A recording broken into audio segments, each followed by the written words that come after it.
마이크 테스트. 하나, 둘, 셋. 하나, 둘, 셋. 재성군 소리 잘 들어가요? 하나, 둘, 셋. 하나, 둘, 셋. 소리 잘 들리나요? 하나, 둘, 셋, 넷. 하나, 둘, 셋, 넷. 오케이. 좋아.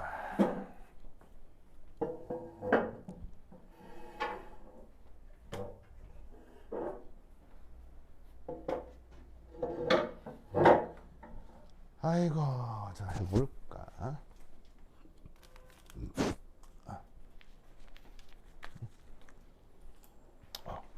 콜스 가져왔죠? 10.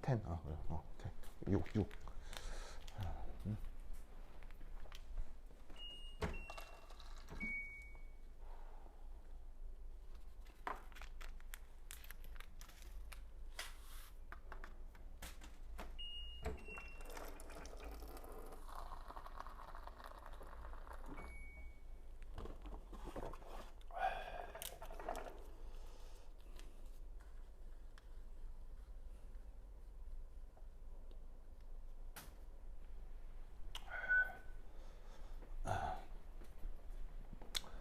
좋아. 오늘은 예찬이하고 둘이네요. 모르겠어요. 한번 학교 가서 그런가 봐요. 그래. 봅시다. 이제 오늘 질문은 100% 예찬이한테.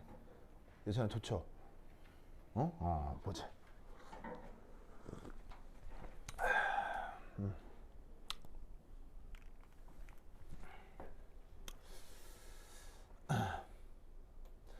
자, 저번 시간에 이어서 이제 수소결합 이 얘기를 좀 해볼 텐데, 아마 이제 그 첫 번째 얘기에서는 이런 얘기를 아마 했었을 거예요. 수소결합을 이렇게 하는데, 이렇게 이제 수소결합을 할 수 있는 가장 유명한 분자가 바로 이 H2O 분자죠. 그죠? 그래서 이때 나타나는 수소결합이 우선 어쨌건 루이스 구조상 산소가 델타 마이너스,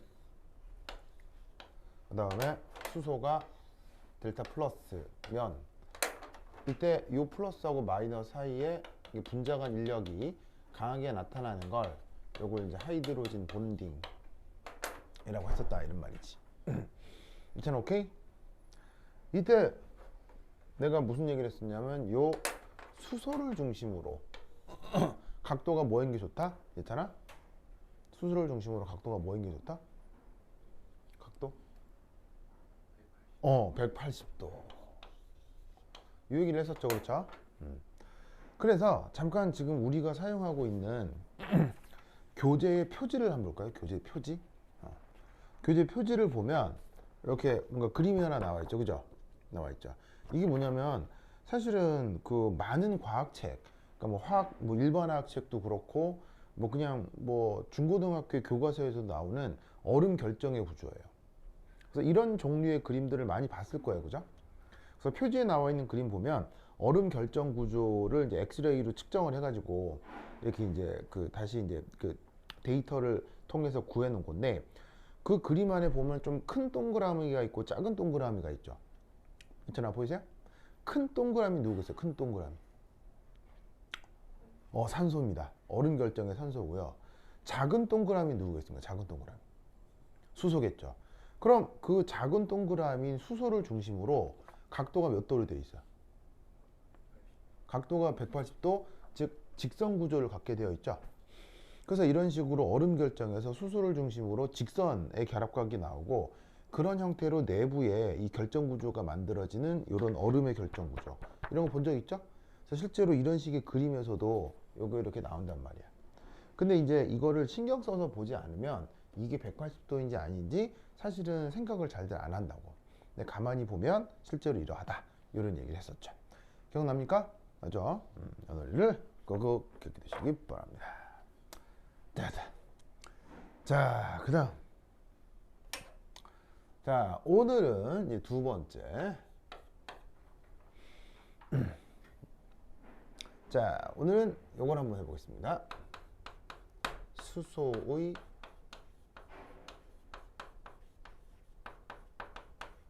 페네트레이션. 이 얘기를 한번 해볼게요.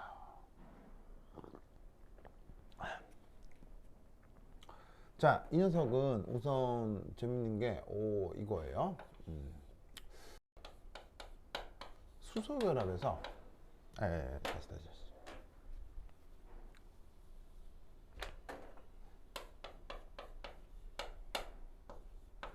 요 하이드로진 본딩 수소결합에서 수소는 다른 원자의 전자구름 속으로 매우 접근합니다.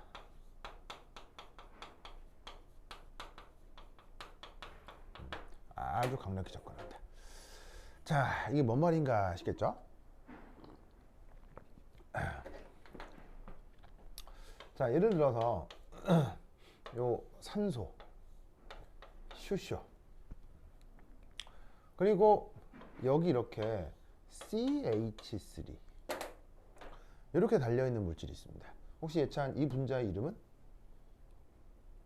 이 분자 이름은? 혹시 알아요?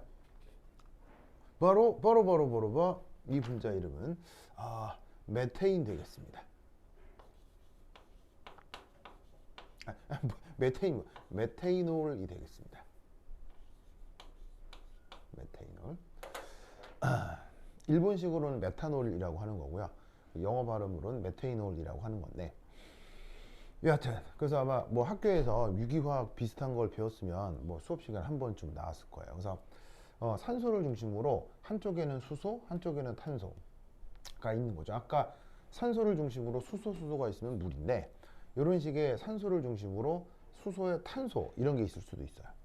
이런 걸 일반적으로 그냥 알코올이라고 하는데, 이런 녀석에서도 뭐가 나타날 수 있다? 수소결합이 나타날 수 있어요. 이때 어떻게 수소결합이 나타나느냐? 만약에 또 다른 메테이놀 분자가 짜잔 이렇게 접근을 한다면, 역시나 산소 사이에 수소가 있고 여기에서 수소결합이 나타날 수 있겠죠? 그랬잖아. 그러면 이때 여기서 놀라웠게도 여기서부터 여기까지 이 거리가 250 피코미터 이 정도가 돼요. 거리가 250 피코미터 보이세요? 그러면 저 거리가 250 피코미터 이게 무슨 의미일까요? 자, 재밌는 건 이 산소의 원자 반지름은 대략 어느 정도냐면 150 피코미터입니다. 자, 이 수소결합 일어날 때 산소하고 산소 사이에 거리 250 피코미터 이런 걸 우리가 다 외우고 있을 수는 없잖아요. 나의 직업이니까 외우고 있는 거지, 보통 사람들이 저런 데이터를 외울 필요는 없는 거지. 그런데 어떤 데이터와 또 다른 데이터를 조합을 해보면 그 데이터들 사이의 관계로부터 나이 넣었어요. 나연 반가워요. 예찬이가 나연이 오는 걸 와서 되게 좋아해요. 왠지 아세요? 나연이가 와서 질문이 두 군데로 나뉘어 가니까요. 그래서 예찬아 되게 좋았죠? 그거 봐, 좋다 그랬잖아. 그죠 나연아? 그래 나연 반가워요. 자, 어쨌건 그래서 이렇게 산소하고 산소 사이의 거리가 250인데 산소의 원자 반경은 150이에요. 그럼 여기서 우리는 약간 재밌네, 이상하네 라는 생각을 해볼 수가 있는데, 바로 여기에서의 수소결합에 대한 모델링, 이걸 어떻게 할 수 있느냐 이런 말이죠. 바로 이렇게 할 수가 있습니다. 짜자자잔. 자, 지금 이 둥글럽적하게 그린 게 누구냐면 바로 옥시젠, 산소, 옥시젠, 산소, 이기마스. 하하하. 자, 뭔 말이냐? 수소결합이 될 때 양쪽의 산소는 델타 마이너츠 부분 전하를 갖죠. 이때 델타 마이너스의 부분 전하를 갖는 이 산소하고 산소 원자를 이렇게 큼지막하게 그려봤다 이런 말이죠. 자, 이때 여기서부터 여기까지가 이 거리가 얼마라고요? 이게 250이라고요. 근데 산소의 반지름은 얼마라고요? 짜잔, 150이란 말이지. 즉 나와 있는 데이터로부터 저런 시뮬레이션을 해볼 수 있다 이런 말이에요.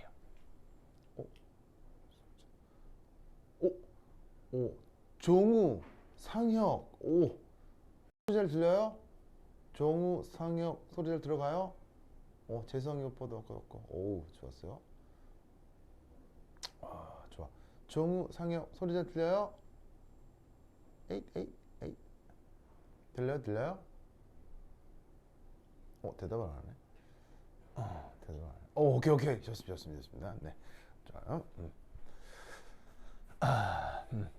자, 그래서 이 150과 250을 이 숫자 두 개를 동시에 만족하려면 수소결합의 모델이 이런 식이 돼야 된다 이런 말이에요. 무슨 말 알겠죠? 그리고 여기 주어져 있는 중간에 요 델타 플러스의 수소, 이 델타 플러스의 수소는 어디? 여기에 요렇게 들어가 있다. 그래.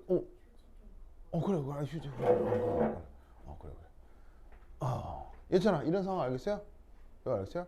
자, 그럼 여기서 어떻게 되냐면 원래 요 수소는 여기 있는 이 산소랑 공유결합을 하고 있고, 공유결합을 하고 있지만 여기 있는 이 수소가 다른 분자의 산소의 전자구름 속으로 들어가서 마치 요 산소하고 요 산소가 뭘 이루고 있는 것처럼 공유결합을 이루는 것처럼. 자, 이런 식의 모델에서는 요 산소하고 요 산소는 서로 전혀 다른 분자에 있는 원자들일 뿐인 거죠. 그리고 요 산소하고 요 산소사의 관계는 뭐 차치하더라도 그냥 수소결합이라고 하는 건 어떤 분자와 어떤 분자 사이의 분자간 인력, 그러니까 수소결합도 일종의 분자간 인력이란 말이죠.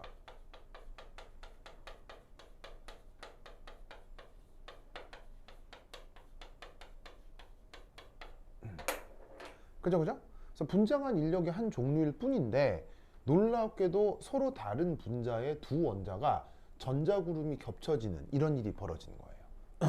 전자구름이 겹쳐지는 저런 현상 어디서 나타나요? 바로 공유결합이 나타날 때 저렇게 두 원자의 전자구름이 겹쳐지죠. 그래서 마치 공유결합을 이루는 것처럼 두 분자가 아주 가까워져 버리는 거예요. 이런 현상을 뭐라고 부른다? 수소결합에서 수소의 침투. 말 그대로 침투라는 말의 뜻은 뭐예요? 어디서 어느 쪽으로 뭐가 이렇게 쑥 들어갔을 때를 침투라고 하는 거죠. 그렇죠? 그래서 이렇게 수소결합을 이룰 때 이 수소가 이 산소의 전자구름 속으로 쑥 이렇게 들어와서 수소결합이 나타나게 된다 이런 말이죠. 무슨 말 알겠죠? 그렇죠? 그러면 이때 왜 수소는 이런 식의 수소결합을 이루게 되느냐? 왜 이런 식의 수소결합을 이루게 되느냐라는 거예요. 자, 바로 보다 두 번째 이 수소의 속성. 수소는 왜 침투가 가능할까?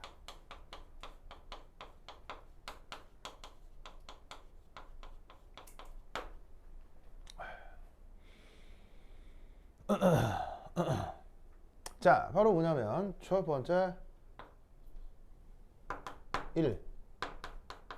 수소는 전자가 오직 하나뿐. 수소가 침투를 할 수 있는 첫 번째 이유 중에 하나는 바로 수소 주변에 전자가 오직 한 개밖에 없기 때문입니다. 자, 예찬아, 수소가 전자 하나밖에 없다. 알고 있는 내용이에요, 모르는 내용이에요? 당연히 알고 있는 거죠, 그렇죠? 자, 수소의 원자 번호는 몇 번 나연? 1번. 1번이니까 전자 하나밖에 없는 거죠, 그죠? 자, 그럼 얘는 어떻게 되냐면 우선 이 수소가 만약에 완벽한 1 플러스 양이온이 되었다 라고 쳐보자. 이온화가 돼서 전자 하나가 있는데 그거 만약에 떨어져 나왔다고 치자. 그때 얘를 이제 수소 이온이라고 하는데, 수소 이온은 사실 순수한 뭐냐면 프로톤이죠. 맞나요? 프로톤이 뭐지? 예찬아? 프로톤이 뭐야?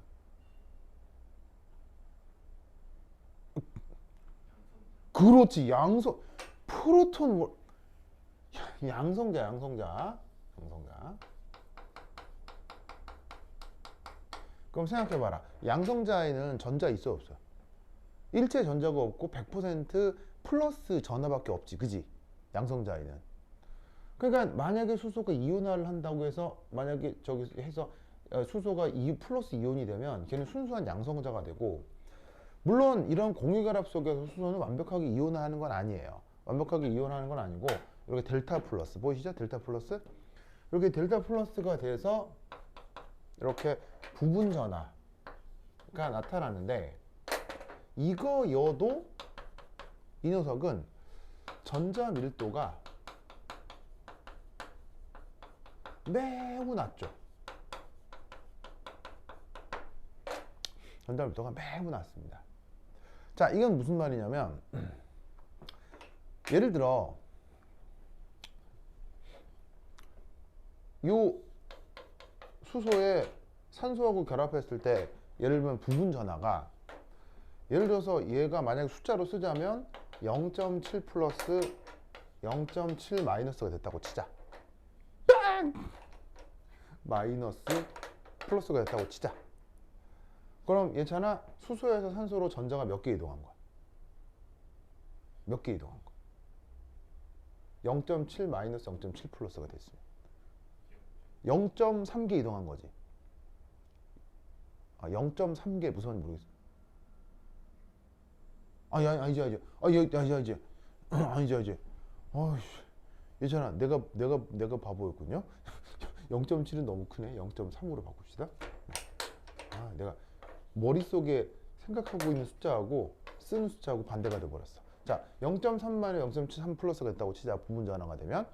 그럼 수소에서 산소로 전자가 몇 개 이동했다는 거야? 이때 이제 0.3개가 이동했다는 거지. 그럼 원래 수소는 전자가 하나뿐이니까 0.3 플러스가 됐으면 그럼 이 수소에는 전자가 몇 개 남아 있는 거야? 나는 여기는 전자가 0.7개 남아 있는 거죠? 그죠? 그럼 0.7개는 우리가 요즘 시쳇말로 하는 것 중에 1도 없는 거 아니에요? 그죠? 이럴 때 쓰는 말이 1도 없다 해요. 괜찮아? 오케이? 1도 없다 무슨 말인지 알겠죠? 1도 없는 거야. 0.7개 남아 있으면. 그러면 이 수소는 그 주변의 전자 밀도가 높겠어, 낮겠어? 굉장히 낮겠지. 수소가 델타 플러스 상태가 된다면. 그러면 어떻게 되냐면 이렇게 됩니다. 다른 원자의 전자 구름과 청력이 크겠어요, 작겠어요? 이 수소는 다른 원자하고의 청력이 크겠어요, 작겠어요? 청력이 거의 나타나지 않겠죠. 순수한 양성자이거나 전자 밀도가 너무 낮기 때문에 이런 식으로 다른 원자의 전자구름 속으로 접근을 해도 이 녀석은 요 산소하고의 정전기적 청력이 거의 나타나지 않게 된단 말이에요. 여기는 전자가 많은데 여기도 전자가 있다면 전자와 전자 간의 청력이 나타날 법도 한데 수소 속성상 주변에 전자가 거의 없기 때문에 얘는 청력 없이 다른 물질의 전자구름 속으로 아주 가까이 접근을 할 수가 있다는 얘기예요. 이해는 알겠어? 무슨 말 알겠어요? 알겠어요? 뭔 말인지 아시겠죠? 그렇죠? 그래서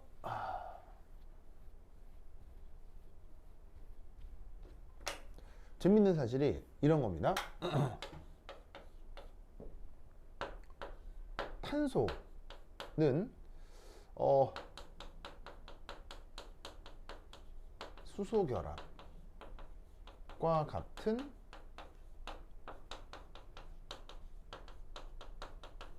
상호작용이 어렵습니다. 자, 이게 이제 무슨 말이냐? 자, 예를 들어서 자, 질소, 수소, 그리고 질소.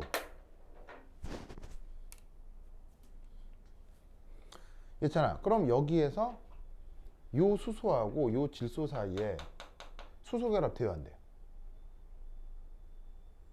네, 이때 수소 결합 돼야 안 돼.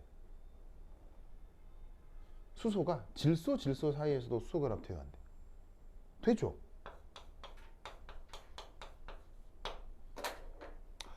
그래서 수소 결합을 하려면 수소 주변에 FON이 있어야 되잖아. FON, 폰, FON. 플로린, 산소, 질소가 있어야 되잖아. 그래서 수소를 중심으로 이런 식으로 플로린, 산소, 질소가 있으면 이 사이에서 수소 결합이 되잖아. 자, 근데 이거에 대해서 플로라이드, 그리고 탄소, 그리고 또 플로라이드 라고 해보자 이런 말이야. 그럼 이럴 때 여기에서는 수소 결합 같은 게 돼요 안 돼요? 괜찮아. 이럴 때 수소 결합 같은 거 있어 없어? 탄소니까 굳이 이름을 주면 탄소 결합 뭐 그런 거 있어 없어? 나연아 그런 거 있어 없어? 그런 게 들어본 적이 없을 거란 말이에요. 그럼 뭐 저 당연한 얘기 하나 싶겠지만 질소 전기음성도 얼마죠? 3.0이거든요. 수소 전기음성도 얼마죠? 2.2예요. 플로린 전기음성도 얼마예요? 4고요. 탄소 전기음성도 얼마예요? 2.55예요. 그러면 요 차이 얼마예요? 0.8이죠. 요 차이 얼마예요? 뭐 1.5로 잡으면 1.5 정도 나오고. 그죠? 그렇잖아요. 그러면 전기음성도 차이는 어디가 더 커요? 전기음성 차이 이쪽이 더 크죠. 근데 여기서는 수소 결합 같은 거 돼요 안 돼? 안 되죠. 근데 여기서는 수소 결합이 되죠. 무슨 말인지 알겠죠? 즉 뭐냐면 여러분들이 고등교과 과정에서 이런 걸 다 배우거든요. 수능화학 원책에도 이런 건 나와요. 수능화학 원투 책에도 수소 결합이 나와요. 그런데 아무도 여기선 수소 결합이 되지만 여기선 수소 결합이 안 되는 것에 대해서 생각하지 않아요. 무슨 말 알겠죠? 그렇잖아, 그렇지 않아? 그 뭐 일반계고 교사도 마찬가지고 영재고 과학고 교사들도 이런 것들에 대해 생각하지 않아요. 하지만 서울대 교수들은 그리고 나 같은 사람은 생각한다는 거. 뭔 말 알겠죠? 알겠죠? 그러면 왜 여기서는 수소 결합이 되는데 왜 여기서는 수소 결합이 안 됐을까요? 안 될까요? 있잖아. 왜 여기서는 수소 결합인데 나연아 왜 여기는 수소 결합이 안 될까요? 크기.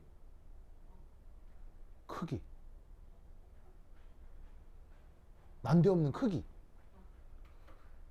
난데없는 크기. 수소는 원자번호 몇 번? 탄소는 원자번호 몇 번? 6번. 6번. 여기는 전자 몇 개? 1도 없고요. 왜냐면 얘가 델타 플러스일 테니까요. 여긴 전자가 1도 없고요. 여기 전자 1도 없다는 얘기 했죠 아까? 예찬아 기억나요? 근데 6번이잖아요. 6번. 6번이어도 극단적으로 1 플러스 양이온이 된다 치더라도 전자 몇 개 남아요? 그거 있잖아요. 신에게는 아직 12척의 배가 남아있사옵니다. 예찬 알아요? 12척의 배가 남아있. 나 12척의 배 알아요? 그런 것처럼 탄소에는 1 플러스 양이온이도 여전히 몇 개의 전자가? 여전히 5개 이상의 전자가 남아있다 이런 말이에요. 예찬 알겠어요?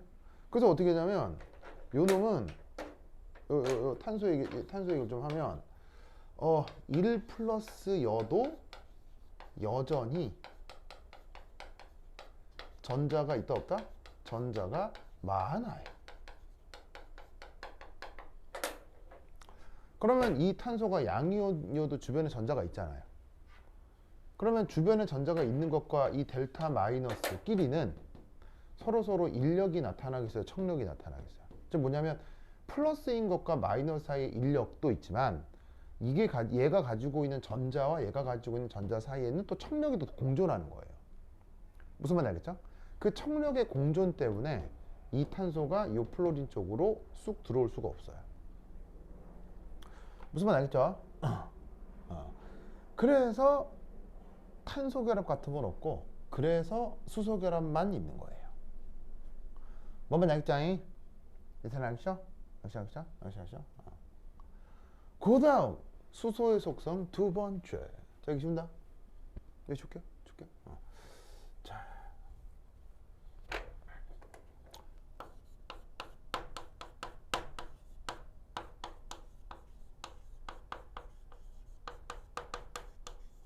해서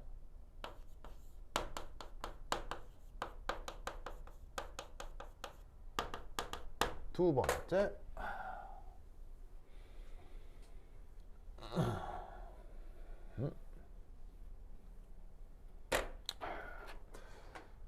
속성 바로 수소는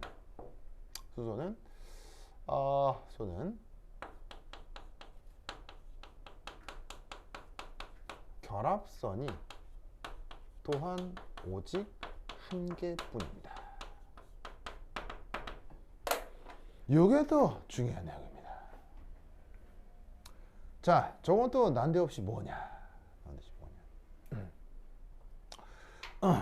예를 들어서 이번에 그 열심히 준비하여 예찬이가 원하는 학교에 들어갔어요. 예를 들어 서울대에 들어갔어요. 예찬아, 생각만 해도 기분 좋아요, 나빠요? 완전히 기분 좋죠. 그럼 예찬이가 서울대 가면 나의 후배가 되는 거 아니에요, 그죠? 싫어요? 그래요. 왜 떨떠름하지? 저건. 그래가지고 예찬이가 막 서울대 가서, 그래서 막 기분 좋고, 나도 기분이 좋았던 거야. 그래서 그 소식을 듣고 내가 예찬이, 예찬아, 고마워요. 예찬이 뭐 허그를 했어, 막. 뭐 그럴 수도 있잖아, 그죠? 예찬아, 고마워요. 막 이러고 있어. 근데 갑자기 예찬이가 내가 다가오는 게 싫었던 거야. 그래서, 예찬아, 반가워. 이렇게 하려고 했는데 갑자기 예찬이가 길다란 빨대를 들고 다 이러고 있어. 무슨 말인지 알겠어요? 선생님, 이건 안 돼요. 무슨 이러고 있어. 그럼 내가 뭣도 모르고 허그를 하려고 해도 허그 돼, 안 돼? 무슨 말인지 알겠죠? 나연아, 무슨 말인지 알겠죠? 무슨 말인지 알겠죠? 어떤 상황인지 알겠죠? 그 말입니다. 이해했어요? 자, 무슨 말이냐? 이런 식으로 그 두 분자가 수소를 통해 침투를 하는 건 두 분자가 멀리 떨어져 있는 상황인 거예요? 상당히 가깝게 붙어 있는 상황이에요? 상당히 가깝게 붙어 있는 상황인 거죠. 그럼 이게 무슨 말이냐면 예를 들어서 예찬이하고 나하고 이렇게 멀리 떨어져 있는데 그냥 예찬이가 빨대를 들고 막 이러고 있어요. 그게 나한테 위협이 돼요, 안 돼요? 이 정도 떨어진 거리에서 그 예찬이가 빨대 이렇게 들고 있다고 해서 전혀 위협이 안 되잖아요. 하지만 아까 얘기했던 것처럼 허그처럼 아주 가까이 두 물체가 가까이 접근할 때는 예찬이가 들고 있는 이 빨대 하나도 굉장히 불편해진다고요. 무슨 말인지 알겠어요? 이 침투라고 하는 현상이 그런 상황이란 얘기야. 자, 뭔 말이냐? 바로 수소는 결합선이 오직 한 개뿐이다. 다른 말로 뭐야? 침투 시 두 분자 간 입체 저항이 다른 분자들에 비해서 작아집니다. 자, 이건 무슨 말이냐? 아까 보시구랭 질소, 수소 이 사이에선 수소 결합 되죠? 수소 결합 되잖아요. 나연 되죠? 왜냐하면 수소는 결합선이 몇 개밖에 없으니까, 하나밖에 없으니까. 그런데 아까 탄소는 수소 결합 같은 거 된다 그랬어요, 안 된다 그랬어요? 안 된다 그랬죠. 예찬 안 된다 그랬죠? 왜냐? 여전히 전자가 남아있는 것도 남아있는 거지만 예를 들어서 탄소 예를 들어보자. 는 결합선이 몇 개 나가죠? 탄소는 공유결합 분자 이랬을 때 결합선 몇 개 나가요? 나연아 몇 개 나가요? 4개. 4개. 학교에서 유기화학 안 했어요? 왜 탄소 결합선 4개? 진짜. 예찬아 몇 개? 4개. 그럼 이게 무슨 말이냐? 자 봐라. 탄쇼, 플로린 이렇게 돼 있잖아. 그지? 자 그리고 플로린은 델타 플러스야 델타 마이너스야? 당연히 예찬아. 델타 플러스야 델타 마이너스? 델타 마이너스. 탄소는 델타 플러스야 델타 마이너스? 델타 플러스. 왜냐하면 전기분성도 차이가 크게 나니까요. 그리고 주변에 플로라이드가 또 있고 걔가 델타 마이너스라고 해보자. 무슨 말이겠어요? 그러면 이것만 놓고 보면 플러스 마이너스 인력이 있을 것 같지? 플러스 마이너스 인력이 있을 것 같아. 이건 플러스고 마이너스니까 인력이 있을 것 같잖아. 근데 어떤 문제가 있고 첫 번째가 여전히 전자는 5개. 무슨 말이겠죠? 여전히 탄소 주변은 전자가 5개. 그 다음 뭐가 있다? 이 탄소는 이걸로 안 끝난다는 거지. 무슨 말이냐면 이압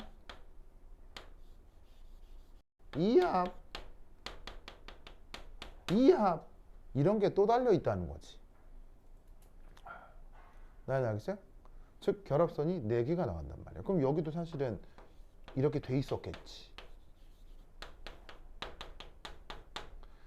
그럼 어떻게 되냐면 얘만 마이너스인 게 아니라 이것도 마이너스고 이것도 마이너스고 이것도 마이너스야. 그럼 이때 어떤 일이 벌어지겠어요? 요 사이에 인력이 있겠어요? 청력이 있겠어요? 이 사이에 청력이 나타나겠죠? 이런 걸 뭐라고 부른다? 이런 걸 입체 저항이라고 하는 거예요.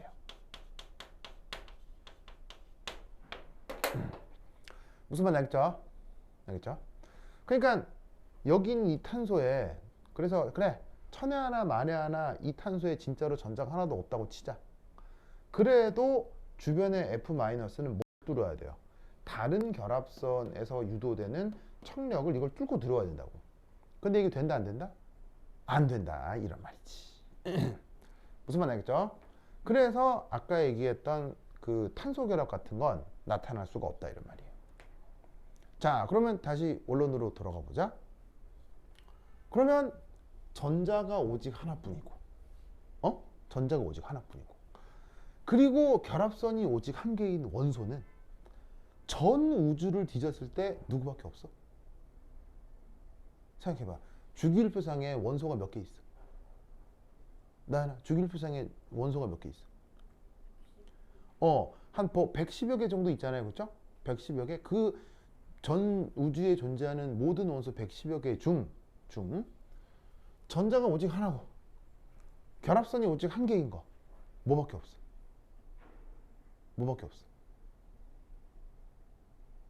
예찬아 뭐밖에 없어? 수소밖에 없지.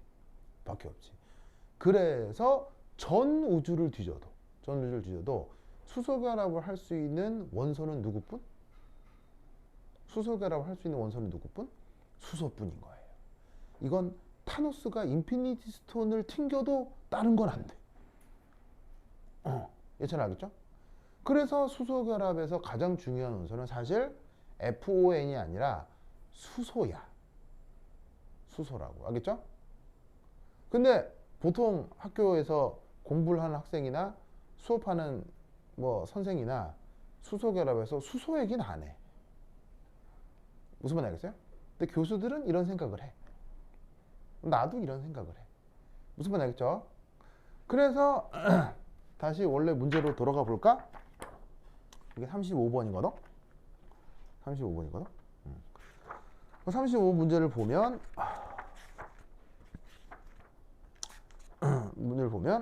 자 지금 하고 있는 게 괄호 2번이거든. 괄호 1번 보자. 큰 전기 음성도를 가진 원자에 결합된 수소 원자 만이 저번 시간에 이거 조사 만 기억하라고 했죠. 만이 이웃한 분자의 고립 전자쌍과 강한 정전기적 인력, 이걸 수소결합이라 한다 이런 말 알겠어요? 일으킬 수 있는 이유를 설명하시오. 바로 전기음성도 얘기를 하라는 게 아니고요. 이 수소의 속성을 얘기하라는 얘기인 거예요. 무슨 말 알겠습니까? 그러면 앞뒤 다 자르고요. 앞뒤 다 자르고 이 문제를 간단하게 바꾸면 이거예요. 왜 전 우주를 뒤져도 수소만 수소결합을 할 수 있느냐예요. 왜 전 우주를 다 뒤졌을 때 수소만 수소결합을 할 수 있느냐예요. 그 이유가 뭐라고요? 첫 번째, 답을 이렇게 쓰면 돼. 수소는 전자가 오직 하나뿐입니다. 수소는 결합선이 오직 한 개뿐입니다. 이게 답이야. 무슨 말 알겠죠? 그럼 생각해봐. 수소는 전자가 오직 하나뿐이다. 이거 몇 학년 교과서에 나오게요. 근데 진짜 난 알아. 나 이 교과서를 최근에 봤거든. 봤기 때문에 난 이거 최근에 봤어. 그래서 난 이거 알아. 이거 수소는 전자가 오직 하나뿐. 이거 몇 학년 교과서에 나오게? 몇 학년 교과서에 나오게? 내가 이거 봤어. 교과서에 나와 이거. 바로 중학교 2학년 교과서에 나와. 중학교 2학년 과학 시간에 나와. 내가 그걸 어떻게 알게? 가은이한테 과학을 가르쳐줬거든. 중학교 1학년인 가은이한테 과학을 가르쳐주다가 알게 된 거예요. 나연아, 가은이 누구예요? 내 둘째 딸이에요. 무슨 말 알겠죠? 가르쳐주면서 중학교 2학년 교과서에 나오더라고. 즉 뭐냐면 이 문제의 답은 첫 번째 중학교 2학년 교과서에 나오고요. 그 다음 수소를 중심으로 한 루이스 구조 그리기는 언제 나와요? 수소를 중심으로 한 루이스 구조 그리기는 화학 원 교과서에 나오죠? 고등 화학 원 교과서에 루이스 구조 그리는 거 나오거든요. 일단 알죠? 즉 중학교와 고등학교 책에 나오는 내용이 이 문제의 답입니다. 무슨 말 알겠죠? 하지만 이걸 연결시키려면 굉장한 실력이 있어야 된다는 얘기지. 이게 서울대 문제야. 알겠죠? 서울대 문제는 모든 문제와 문제에 나와 있는 단어와 모든 답이 다 중고등 교과 과정에 나오는 얘기입니다. 중고등 교과관이 나오는 얘기입니다. 하지만 어설프게 일반화학, 유기화학, 분석화학 해도 못 풉니다. 무슨 말 알겠어요? 어설프게 일반화학 AP 좀 했다고 해서 이거 풀 것 같아 못 풀어요. 알겠죠? 모릅니다. 그래서 굉장히 공부를 많이 해야 풀 수 있는 이런 종류의 문제들이 서울대는 굉장히 자주 나오는 편이다. 무슨 말 알겠죠? 괜찮아 알겠죠? 그래서 이런 문제 기억을 해두시기 바랍니다. 그래서 이 문제를 봤을 때 내가 이 문제 우연찮게 제공받아서 봤었다고 했었죠. 그래서 우연찮게 이제 이게 외부 의뢰로 이제 그 국회의원을 통해서 이제 이 문제를 딱 보는 순간 속으로 되게 웃었어요. 이거 내 신분 나랑 같은 또래구나 막 이렇게 내가 수업 시간에 봤을 수도 있겠다 뭐 이렇게 라는 생각을 했어요. 무슨 말 알겠죠? 알겠죠? 하여튼 그렇다. 그래서 나랑 비슷한 생각을 하는 내 동기나 내 선후배 가까운 사람쯤 되겠다 이런 생각이 들었었죠. 자, 그 다음 3.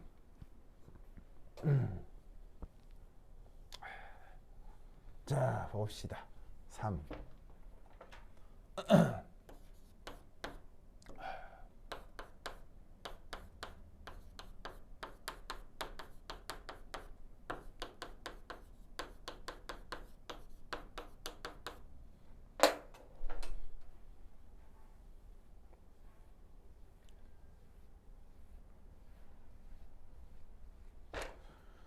자, HF라는 분자 알아요? 몰라요? 나연아? 알죠? 저 예찬 알아요? 몰라요? 알죠? 아주 유명한 녀석인데 이 HF 얘가 온도를 낮추면 얘도 뭐가 되겠어요? 온도를 낮추면 쟤도 고체가 될 거 아니에요? 그죠? 그럼 나연아 저 HF의 고체 결정 구조 그릴 수 있겠어요? 거기 그리라고 돼 있잖아요. HF 결정에서 수소 결합이 이루어진 HF2 분자의 입체적 구조를 그려라. 나오죠? 자, 예찬아 그릴 수 있겠어요?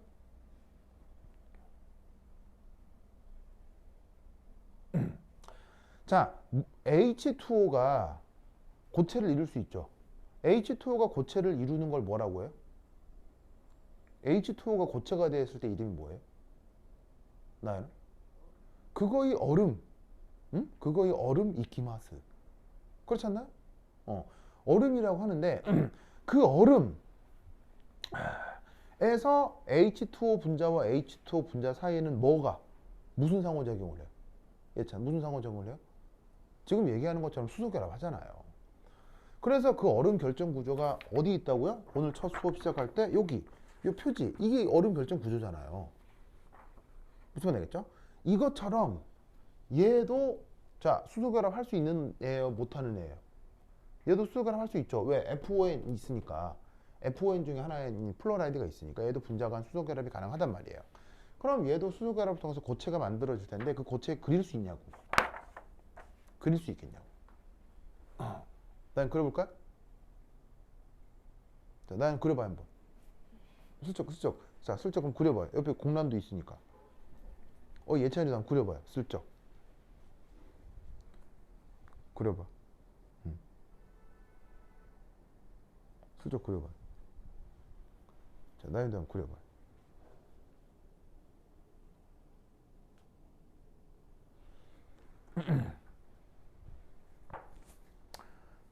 그려봐. 아, 이거 시험 문제라니까?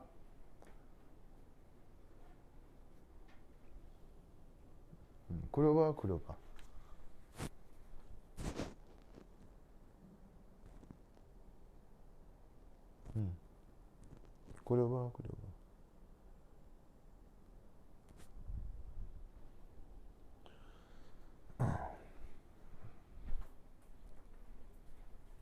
자, 요거를 해결하기 위해서는 우선 이런 생각부터 해볼 수 있어야 됩니다.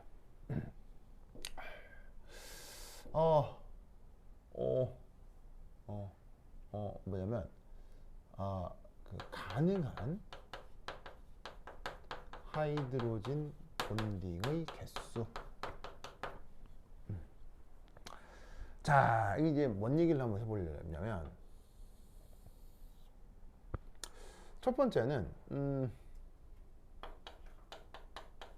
분자 내 수소 개수. 두 번째, 분자 내 비공유 전자쌍 개수. 마지막으로 나타날 수 있는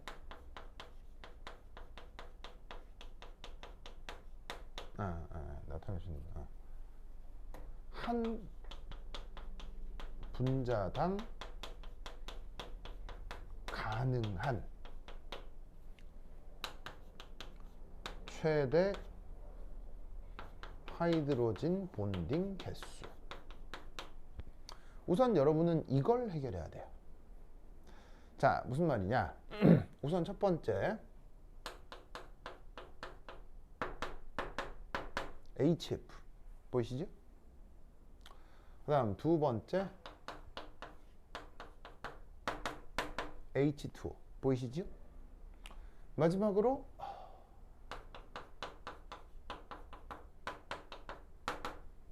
요렇게 이 암모니아 보이시지요? 자, 그럼 여기서 이제 뭘 하겠냐면 우선 여러분들은 이걸 해결해야 돼요. 분자 내에 수소가 몇 개냐? 있잖아. 몇 개 있어요? 몇 개 있어요? 한 개 있죠? 네, 몇 개 있어요? 둘. 그다음 몇 개 있어요? 셋. 자, 지금 매우 어려운 거예요? 완전 당연한 거예요? 완전 당연한 거죠?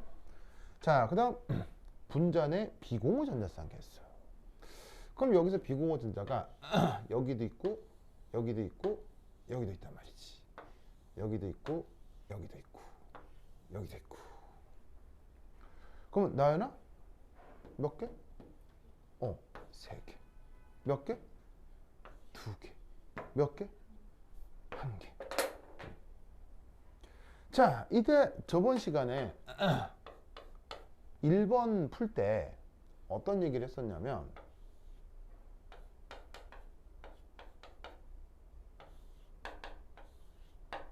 해가지고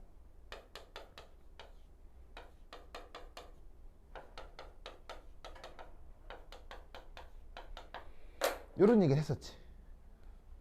그래가지고 수소결합이 여기서 나타나고 여기서 나타나고 여기서 나타나고 여기서 나타나고 이거 했었잖아.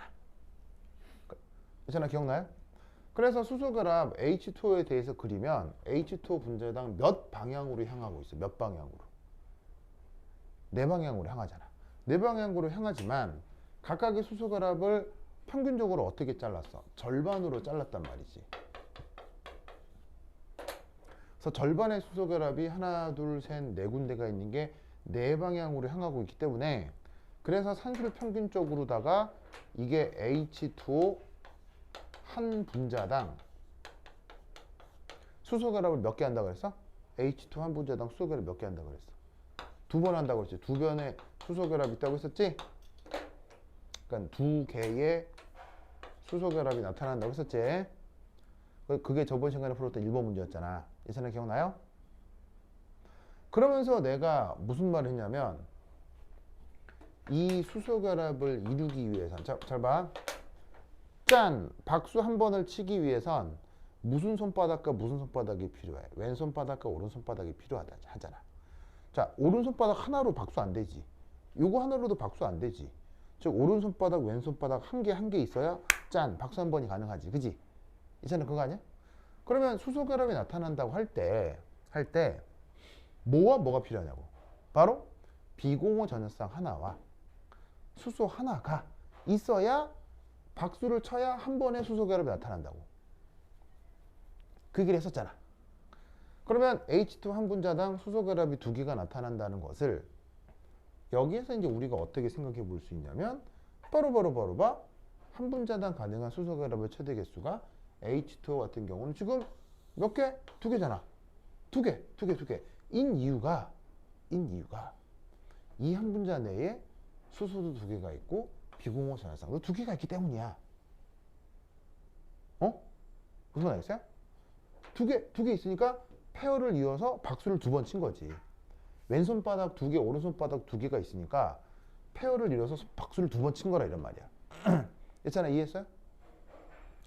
그렇다면 여기서 몇 개? 몇 개? 괜찮아. 몇 개? 나는 몇 개? 뽀로뽀로뽀로뽀 한 번. 한 개. 무슨 말인지 알겠어요? 자, 여기서 몇 개? 나는 여기서 몇 개? 괜찮아. 여기 몇 개? 한 개. 왜냐하면 여기선 평균적으로 비공호 전자는 많지만 많아봤자 소용이 없는 거죠. 수소가 적으니까요. 즉 이 개수로 수소결합의 개수가 정해져 버리는 거예요. 여기선 어떻게 되냐면 수소가 많아도 뭐가 부족해요? 비공호 전자가 부족하기 때문에 이 덕에 수소결합의 개수가 정해져 버리는 거예요. 무슨 말인지 알죠? 아시겠어요?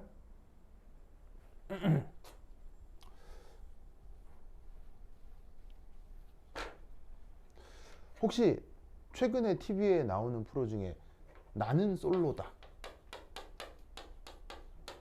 이런 프로그램 있는 거 알아요? 나인 알아요? 예찬이 여기 나가봤죠?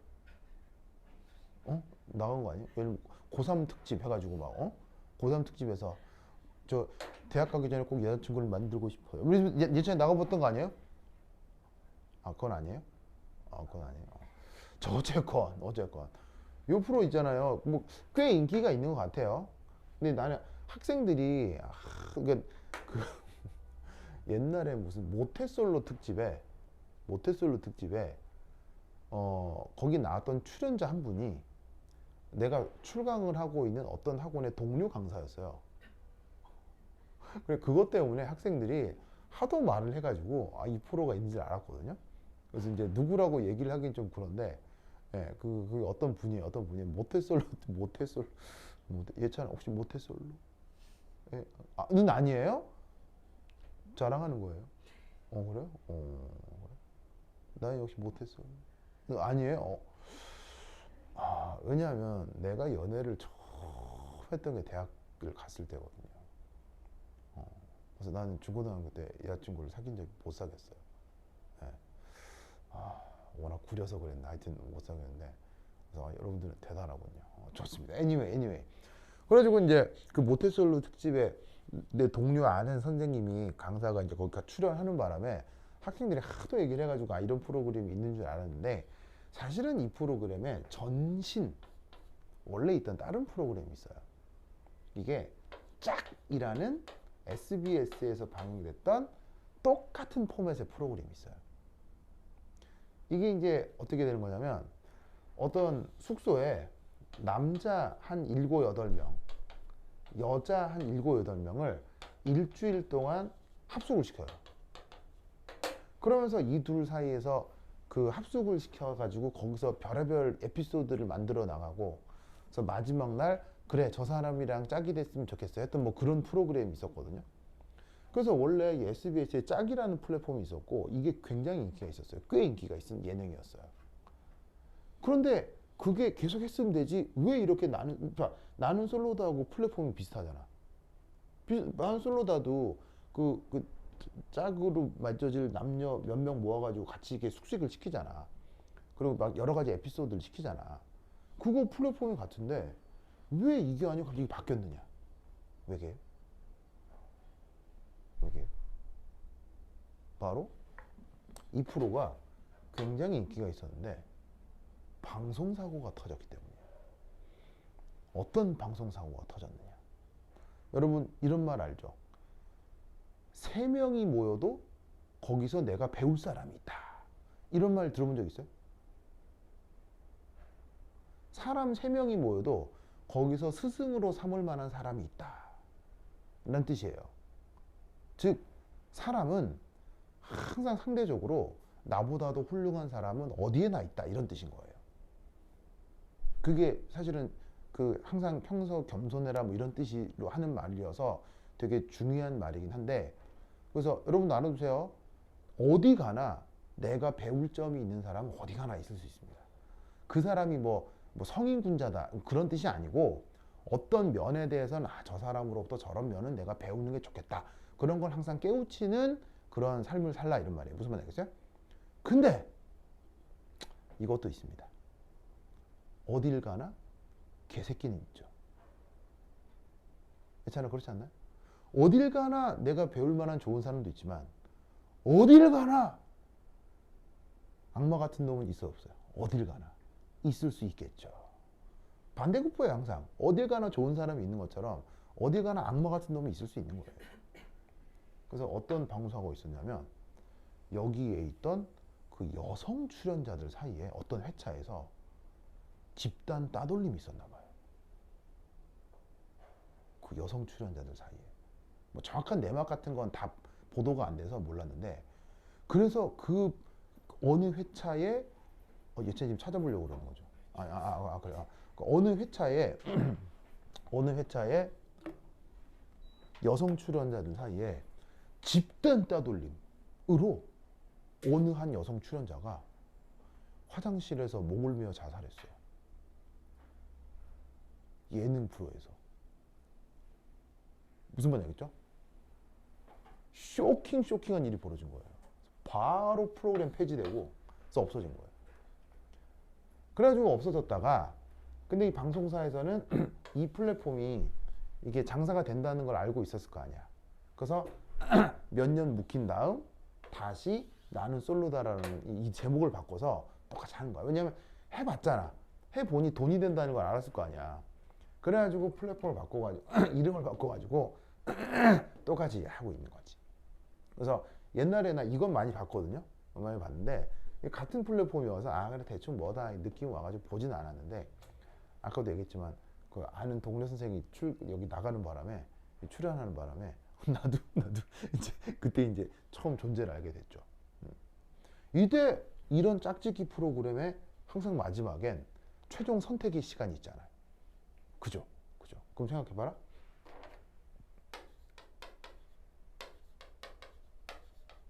남자 3명이 남고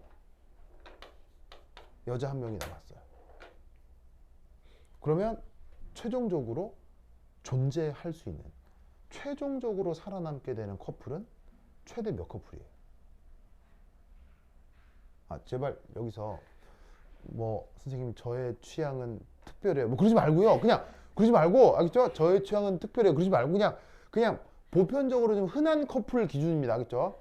보면 흔한 커플 기준으로 남자 3명 남고 여자 1명 남았어. 무슨 말 알겠어요?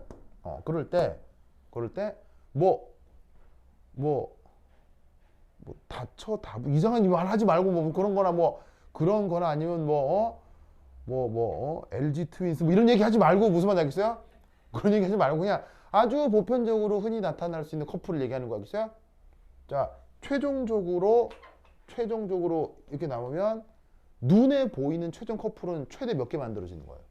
몇 개 만들어져? 안 만들어지거나 한 커플 만들어지는 거죠. 무슨 말 알겠어요? 한 커플 무슨 말 알겠죠? 이해했죠? 반대여도 마찬가지고 그 얘기를 한 겁니다. 괜찮아 알겠죠? 그래서 자, 전 우주를 뒤졌을 때 수소결합을 할 수 있는 유일한 원소가 누구라고요? 전 우주를 뒤졌을 때 수소결합을 할 수 있는 유일한 원소가 누구라고요? 수소라고 했죠. 그런데 전 우주를 뒤졌을 때 수소결합을 그렇다면 가장 잘할 수 있는 분자는 누구였어요?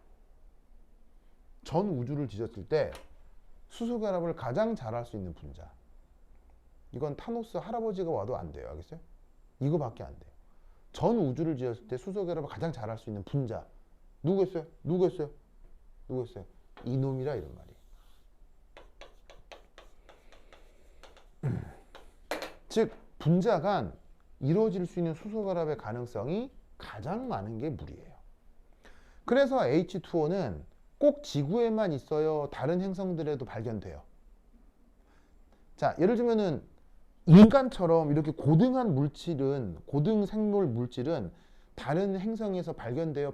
잘 어려워요. 발견되기 어렵잖아요. 하지만 H2O는 다른 행성들에서도 다른 행성에서 일체 없어요? 다른 행성에서 꽤 자주 발견돼요? 굉장히 자주 발견되죠? 무슨 말 알겠어요? 그 이유가 뭐다? 수소결합을 통한 안정성이 아주 크기 때문이에요. 무슨 말 알겠죠? 그래서 H2O는 수소결합이 가장 최적화되어 있는 것이다. 그렇다면 이때 요거만 하고 쉬었다 하도록 하겠습니다. 저 HF의 고체 결정 구조, 그것의 아이디얼 크리스탈 스트럭처. 자, 어떻게 될 것이냐? 바로 플로라이드 슈쇼, 플로라이드 슈쇼, 플로라이드 슈쇼, 플로라이드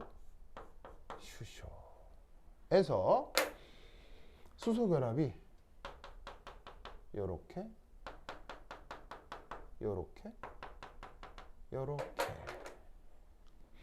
저게 최종적인 답입니다. 이렇게 그리셔야 됩니다. 알겠죠? 자, 이렇게 그려라의 관건은 뭐겠어요?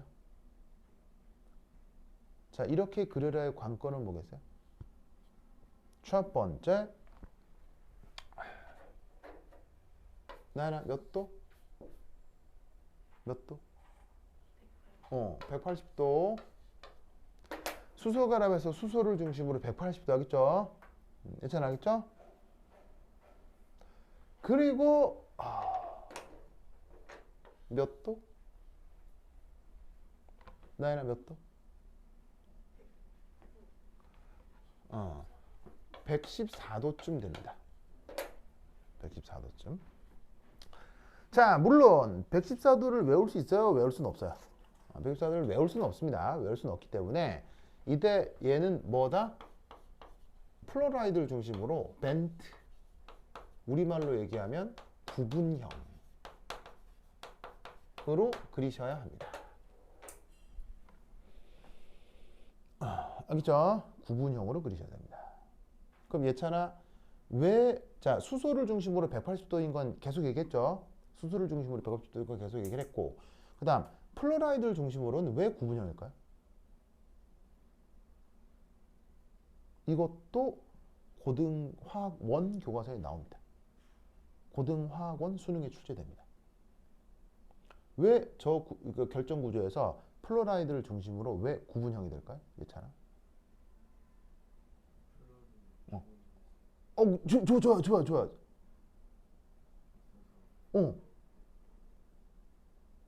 좋아. 지금 예찬이가 뭐라고 그랬냐면 플로라이드 주변에 비공호 전자쌍 이런 얘기를 했거든요. 맞았어요. 자, 뭔 말이냐? 아까도 얘기했듯이 플로라이드는 비공호 전자쌍이 몇 쌍 있어요? 세 쌍 있잖아요. 그러면 플로라이드의 비공호 전자쌍을 한 쌍, 두 쌍, 세 쌍. 좋아요. 무슨 말 알겠죠? 그러면서 내가 뭐라고 썼냐면 박수 한 번이 나타나려면 무슨 손바닥과 무슨 손바닥이 필요해? 오른손바닥과 왼손바닥이 필요하다고 했지. 그러면 수소 결합이 일어나려면 뭐하고 뭐가 필요해? 수소와 비공호 전자쌍이 필요하다고 했지. 그래서 수소와 비공호 전자쌍 사이에 수소 결합이 지금 나타나고 있는 거라고. 무슨 말 알겠죠? 그런데 플로라이드 주변에는 비공호 전자쌍이 여전히 많이 남아있지. 그것 때문에 구분형이다. 맞아요. 알겠어요? 맞아요. 그런데 그걸 입시에서는 뭐라고 얘기를 해야 되냐고. 플로라이드 주변에 비공호 전자쌍 때문에 구분형. 맞아요. 근데 그렇게 얘기해도 좋으나 더 좋은 점수를 받기 위해선 입시에서는 뭐라고 얘기하는 게 좋겠어요? 여러분들이 다 알고 있는 단어예요. 그리고 수능화학 원을 치는 학생들도 다 아는 이유예요.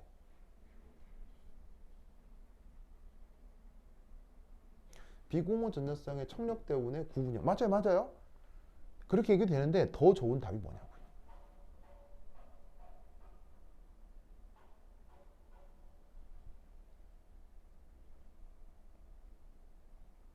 여러분 다 알고 있는 전문용어예요. 나이 지금 뭐지? 나이 지금 완전 귀여운 거 알아요, 나이나? 나이 지금 나이 뭐 그렇게 나이 완전 귀여워요? 나이 지금 뭐지? 나이 완전 귀여워. 예찬아 보고 싶죠? 굳이 보고 싶진 않아요? 왜 아까 나이 가서 좋았는데 왜 지금 안 보고 싶은 거예요? 사람 성격 이상하네. 저 뭘까요? 뭘까요?